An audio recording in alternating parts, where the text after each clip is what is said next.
Hey guys, I just want to share a quick story today about someone you may have heard of. All right, someone you may have heard of that has overcome extraordinarily big obstacles to be where she is today. So she's very well known all over the world. Now, the reason I want to tell you this story is that next time you come across some big obstacle, I want you to think about this story and go, hey, look, put it in perspective. It's probably not that bad. I can still get what I want to get. All right, so this lady grew up in the 60s, all right? She was an African-American lady. Remember, back in the 60s, African-Americans were looked upon very poorly. You've all heard what Muhammad Ali went through. So back in the 60s, she grew up in the Bronx in a very suppressed society, all right?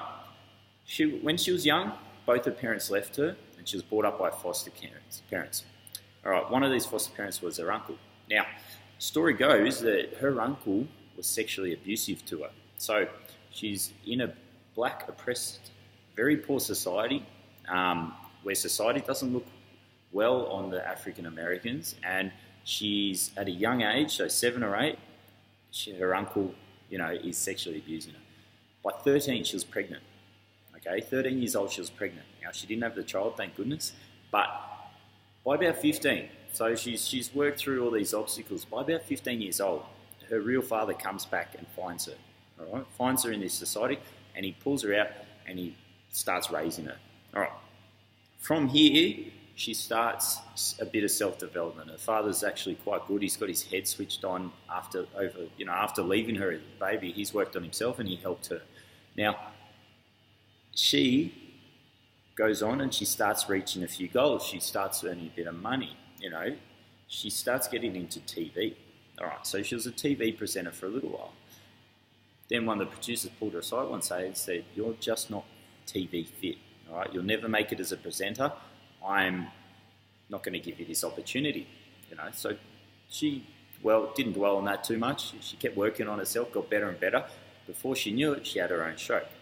Now, fast forward a few years, maybe 20, 30 years, this lady is now worth billions of dollars, all right? She's the most successful female TV presenter in the world, all right? So a few of you may have guessed it by now, but I'm actually talking about Oprah Winfrey, all right? So the person you see today has done certain things to get her there. So she's worked on herself. She's actually become a bigger person, all right? The size of her beliefs as a little kid, she grew into. All right, she grew into, as she succeeded in certain aspects, she just got more and more confidence and kept working harder and harder. Of course, it would have been easy for her to make up these excuses and go, well, it's too hard, I'm just not meant to do it. Society says that I cannot be successful, I cannot be this person I want to be. But because she ignored what society said, she ignored what her friends and family told her, she ignored and got through everything, all those hardships, that she's now able to show others how to succeed and be the healthy, wealthy person that she is today. So next time you're feeling a bit down in the dumps, think of the story of Oprah Winfrey and what she had to overcome. Then compare your problems to what she had. Look at your problems, work out that solution, and get on with it, all right? If you don't get on with it, if you let that problem become bigger and bigger and bigger, and keep telling yourself you can't do it, then you'll never get to where you want to be. All right, guys, have a great day.